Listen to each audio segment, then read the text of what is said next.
बिस्मिल्लाहिर्रहमानिर्रहीम। आज के सेकंड में हम लोग यूनिट नंबर 5 के एक टॉपिक पर बात करेंगे और उसका टाइटल है law of conservation. Law of conservation of energy.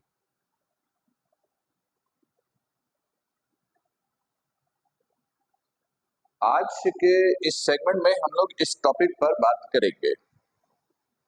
ठीक,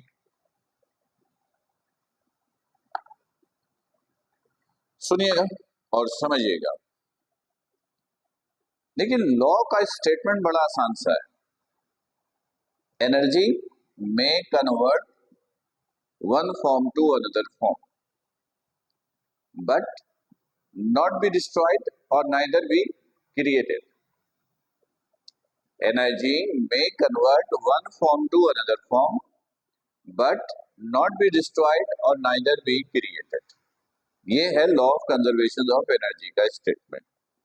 इस स्टेटमेंट को जरा समझने की कोशिश करते हैं। देखिए, इसके पहले सेगमेंट में कहता है कि एनर्जी में convert one form to another. ये बात तो समझ में आ रही है कॉमनली। जैसे हम इंसान, हमें जब भूख लगती है, प्यास लगती है, तो हम क्या करते हैं? कुछ खा पी लेते हैं। मतलब फूड्स के अंदर एक एनर्जी होती है, वो हम अपने बॉडी में ट्रांसफर करते हैं। फिर वो एनर्जी बॉडी में एज अ पोटेंशियल स्टोर होती है। फिर हम उसको कन्वर्ट करते हैं साउंड में, फिर उसको हम काइनेटिक में, अदर टाइप्स ऑफ एनर्जी में, फिर उसको हम लोग कन्वर्ट करते हैं। ऐसा ही है। और फिर वो एनर्जी कम हो जाती है तो फिर हम कुछ खा पी लेते हैं, यानी फिर एनर्जी बॉडी में स्टोर कर लेते हैं। इस तरह लाइफ का साइकिल चल रहा है। तो एनर्जी एक फॉर्म से दूसरी फॉर्म में कन्वर्ट होती है, ये तो बात समझ में आ गई। अब अगर फर्ज कीजिए आपको बड़ी शदीद भूख और प्यास लगी है, खाने पीने की इजाजत नहीं है, मैं कहूं यार कुछ ऐसा करो बॉडी में एनर्जी आ जाए, क्या ये मुमकिन है? ये मुमकिन नहीं है। अगर ये मुमकिन होता तो मैं ये कहूंगा कि यार आपने एनर्जी क्रिएट किया है, ट्रांसफर तो किया नहीं, क्रिएट किया। लेकिन ऐसा मुमकिन नहीं है। बगैर खाए पिए बॉडी के अंदर एनर्जी नहीं आ सकती। इसी तरह आपने पेट भर के खा पी लिया और फिर मेरी फरमाइश आ जाए कि यार आप पहले वाली पोजीशन पे आ जाओ जरा, तो ये भी मुमकिन नहीं है। अब तो इंतजार करना पड़ेगा। इंतजार करेंगे तो कन्वर्जन होगी। एट द मोमेंट अगर ये पॉसिबल हुआ तो मैं कहूंगा यार आपने तो एनर्जी को डिस्ट्रॉय कर दी, और एनर्जी को डिस्ट्रॉय करना भी पॉसिबल नहीं है। एनर्जी एक फॉर्म से दूसरी फॉर्म में कन्वर्ट हो सकती है, क्रिएट नहीं हो सकता, डिस्ट्रॉय नहीं हो सकता। ये स्टेटमेंट है law of conservation of energy का। Energy may convert one form to another form but not be destroyed or neither be created. ये स्टेटमेंट है। हम लोग एक मैथमेटिकल एग्जांपल्स के जरिए इसको हम प्रूव करेंगे कि total energy always be conserved. तो पहले एक छोटा सा एग्जांपल लेते हैं, देखिएगा। फर्स्ट कीजिए ये एक सरफेस है, ये सरफेस है, दिख रहा है, नजर आ रहा होगा, ठीक है। ये सरफेस है, यहां से एक बॉडी को फ्री फॉल कराया, बॉडी आकर सरफेस से टकरा गई, simple free fall. Initial point पे वेलोसिटी कितनी होगी? 0। ए किसके बराबर होगा? जी के। एस किसके बराबर होगा? एच के। यानी अज्यूम किया कि ये जो हाइट है वो एच है। फाइनल वेलोसिटी ले लीजिए वी। सही है। इनिशियल पॉइंट पर पोटेंशियल एनर्जी होती है मैक्सिमम, ये इनिशियल पॉइंट है। यहां पर पोटेंशियल एनर्जी होगी मैक्सिमम। मैक्सिमम पोटेंशियल एनर्जी का ताल्लुक हाइट से होता है। इस मोशन में ये हाइट मैक्सिमम है, तो यहां पर potential energy maximum. Kinetic energy का ताल्लुक वेलोसिटी से, यहां पर वेलोसिटी कोई नहीं, तो काइनेटिक एनर्जी कोई नहीं। कोई नहीं होने का मतलब मिनिमम, जीरो। फिर बॉडी जैसे जैसे नीचे आ रही होती है, पोटेंशियल कन्वर्ट होता है काइनेटिक में, पोटेंशियल कन्वर्ट होता है काइनेटिक में, और ग्राउंड पॉइंट पर आने के बाद पोटेंशियल एनर्जी हो जाता है मिनिमम, पोटेंशियल एनर्जी हो जाता है मिनिमम, और काइनेटिक एनर्जी हो जाता है मैक्सिमम। इस पॉइंट को ए का नाम दीजिए, इस फाइनल पोजीशन को बी का नाम दीजिए, और आप सबसे पहले ये प्रूफ करके दीजिए कि पॉइंट ए की टोटल एनर्जी और पॉइंट बी की टोटल एनर्जी आपस में बराबर है। Total energy at point B and total energy at point B are same. ये सबसे पहले प्रूफ करते हैं। तो हेडिंग डाला हमने, हेडिंग डाल दी energy, energy at point A, energy at point A.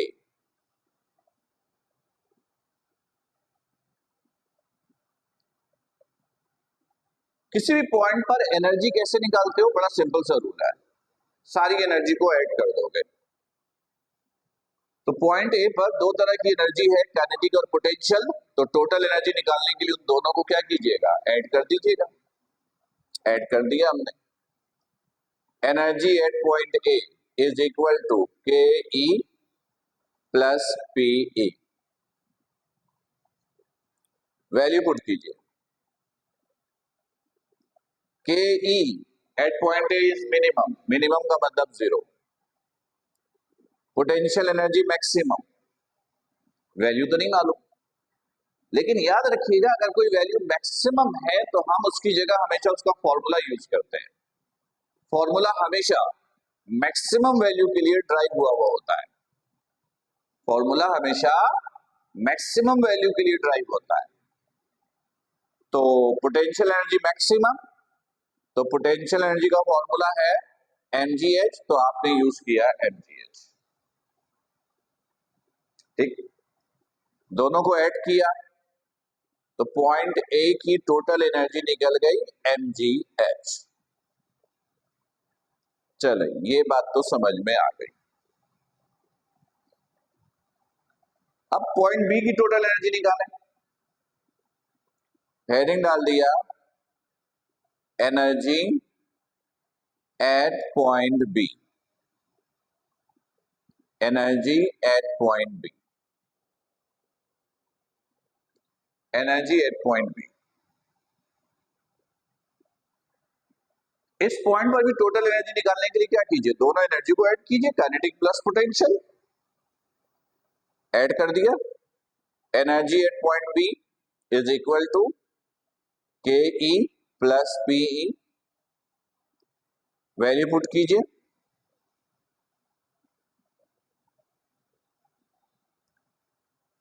Kinetic energy is maximum, maximum का मतलब formula half mv square. Potential energy is minimum यानी जीरो। ये पॉइंट बी की टोटल एनर्जी आ गई, हाफ mv स्क्वायर। पॉइंट ए की total energy से जरा कंपेयर कीजिए, क्या इक्वल है? दिख तो नहीं रहा इक्वल है, वो mgh है, ये हाफ mv स्क्वायर है, दिख तो नहीं रहा बराबर है। लेकिन ये हो सकता है कि आपकी नजर का धोखा हो। मैं एग्जांपल देता हूं। फर्ज कीजिए इस बच्चे के पास 1000 रुपए का एक करेंसी नोट है। मैंने कहा भाई अपने पैसे अपने सामने रखो। इस स्टूडेंट के पास 100 रुपए के 10 नोट है। मैंने कहा यार आप भी अपने सामने रखो। फिर मैंने दोनों के पैसों को देखा, नहीं नियत नहीं खराब हुई, दोनों के पैसे को देखा, दोनों दिखने में तो डिफरेंट दिख रहा है। दोनों का कलर अलग है, क्वांटिटी भी अलग दिख रही है। एक काम करते हैं, इससे 1000 का नोट लेते हैं और इसको 100 के 10 नोट देते हैं। हाँ भाई, कोई ऑब्जेक्शन तो नहीं होगी? ठीक है, कोई ऑब्जेक्शन नहीं है। उसके बाद मैंने कहा अब अपने अपने पैसे सामने रखो। दिखने में दोनों एक जैसा दिख रहा है, तो हो सकता है यहां पर भी नजर का ऐसा ही कुछ धोखा हो। मतलब किसी एक की वैल्यू को जरा चेंज करके देखते हैं। एक काम करते हैं, यहां से v की वैल्यू निकालते हैं, यहां पुट करते हैं। मैंने कहा वेयर 2as बराबर होता है vf square minus vi square के। मालूम है? ठीक है, a की जगह क्या लिखेंगे? g, s की जगह क्या लिखेंगे? h, vf की जगह क्या लिखेंगे? v, vi की जगह क्या लिखेंगे? 0।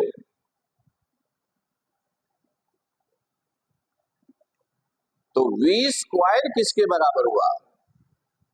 2gh के। 2gh के। ये v स्क्वायर की वैल्यू यहां पुट कीजिए। Put in equation 1। Put in equation 1। Energy at point B is equal to half m, v square की जगह लिखा 2gh। 2gh।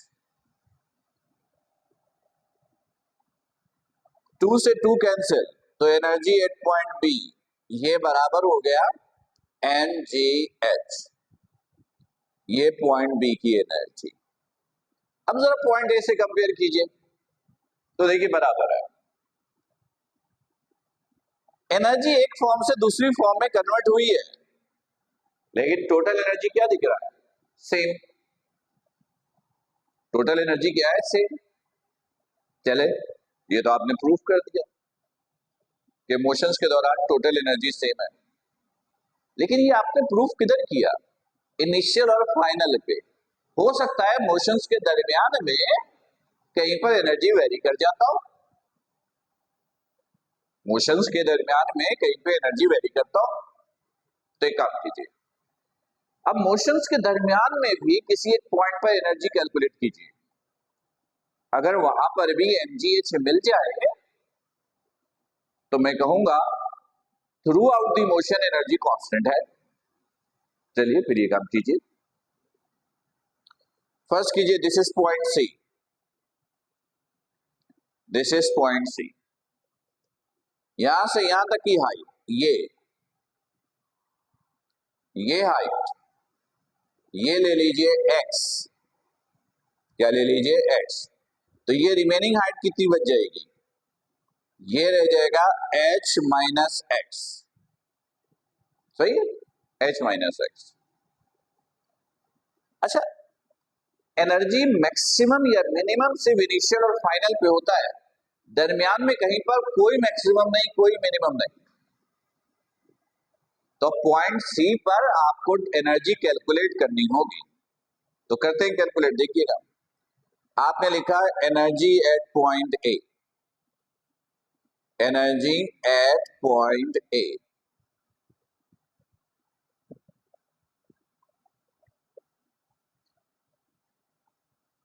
Sorry at point C.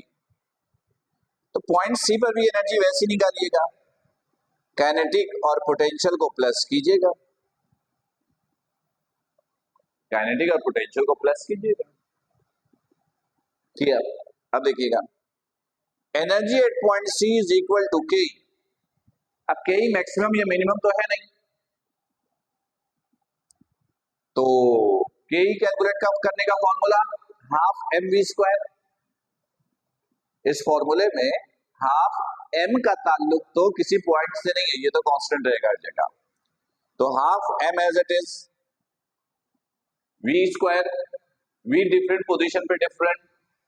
We square का फॉर्मूला 2gh, इसमें 2g constant, ये तो change होगा नहीं।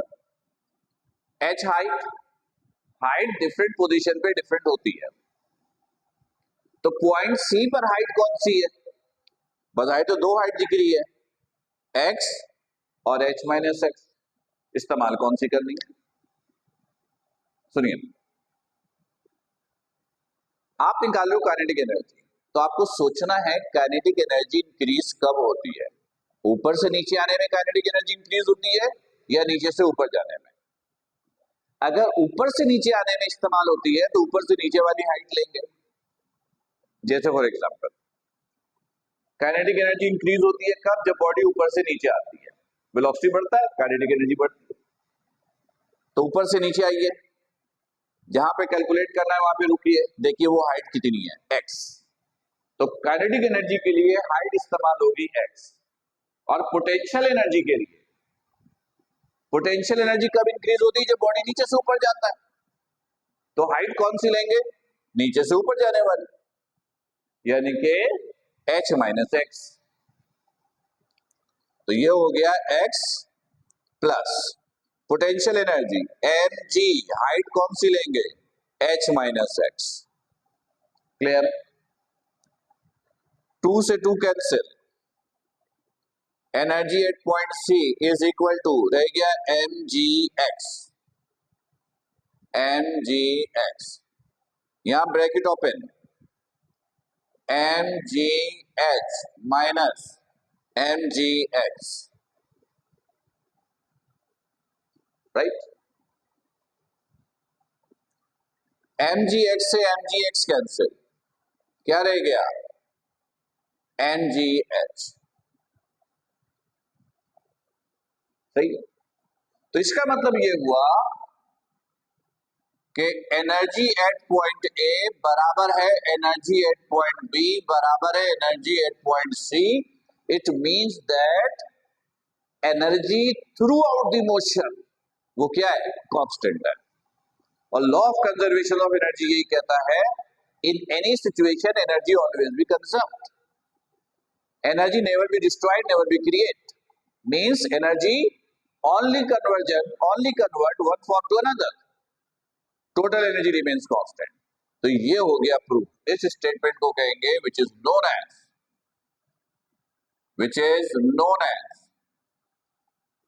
law of conservation of energy, right? Clear? तो उम्मीद है कि ये टॉपिक बिल्कुल क्लियर हो गया होगा, कोई कंफ्यूजन नहीं होगी।